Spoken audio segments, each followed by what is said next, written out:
tear-gassing refugees at the U.S. border, ripping kids out of the arms of their parents, stripping food aid from the nation's poor and most vulnerable. Will we tolerate the insatiable greed and cruelty of the billionaire class, whose control over our political system lets them take food out of the mouths of hungry school kids? Or do we build a humane, equitable society that ends poverty, hunger, and homelessness, and allows everyone to live with dignity? Sen. Bernie Sanders. Refusing to ban toxic pesticides shown to cause brain cancer in children. Supporting the wanton slaughter of tens of thousands of innocent people in Yemen. Withdrawing from an international climate agreement aimed at saving the world's natural systems for future generations. For these, and other reasons too many to count, President Donald Trump and his Republican Party are being denounced this holiday season in the United States as not just greedy and self-serving in the traditional sense of the GOP, but in fact, much worse than Charles Dickens' famous Christmas-time villain Ebenezer Scrooge for being actively cruel, in a way that goes beyond historical norms. As columnist Paul Krugman writes in the New York Times on Tuesday, for while Dickens portrays Scrooge as a miser, he's notably lacking in malice. True, he's heartless until he's visited by various ghosts. But his heartlessness consists merely of unwillingness to help those in need. He's never shown taking pleasure in others' suffering, or spending money to make the lives of the poor worse. These are things you can't say about the modern American right.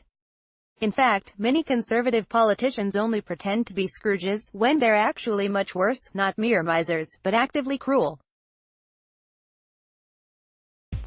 This was true long before Donald Trump moved into the White House. What's new about the Trump era is that the cruelty is more open, not just on Trump's part, but throughout his party. Scroll to continue with content. If you believe the survival of independent media is vital to do the kind of watchdog journalism that a healthy democracy requires, please step forward with a donation to nonprofit Common Dreams today. In an op-ed posted Tuesday at Common Dreams, former Labor Secretary Robert Reich warned that Trump has openly betrayed the working people of the country that he continues to claim he is serving by consistently putting the interests of corporations and the wealthy ahead of the needs of low-income and struggling families. Consequences of Trump's and the Republicans' excessive corporate giveaways and their failure to improve the lives of ordinary working Americans are becoming clearer by the day, wrote Reich. What's new about the Trump era is that the cruelty is more open, not just on Trump's part, but throughout his party. Paul Krugman. Meanwhile, 2020 presidential candidate Bernie Sanders joined with Rep. Rashida Tlaib Dimishq to pen a Guardian op-ed published Tuesday denouncing Trump and his fellow Republicans for attacking anti-poverty programs with one hand while showering corporations and the wealthy with tax breaks and other giveaways with the other. According to Sanders and Tlaib, this is what oligarchy looks like. Trump's appetite to shower the ultra-wealthy with corporate welfare is endless, and so is his administration's willingness to assault our nation's most vulnerable and hungriest families. Republicans defend this by saying that keeping people hungry will make them work harder. But we know this is just about cruelty.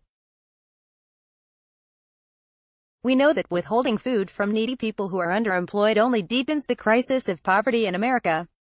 Instead of what the GOP is now offering under Trump, Sanders and Tlaib say that Americans must now ask serious questions about the nation's future. Will we tolerate the insatiable greed and cruelty of the billionaire class, whose control over our political system lets them take food out of the mouths of hungry school kids?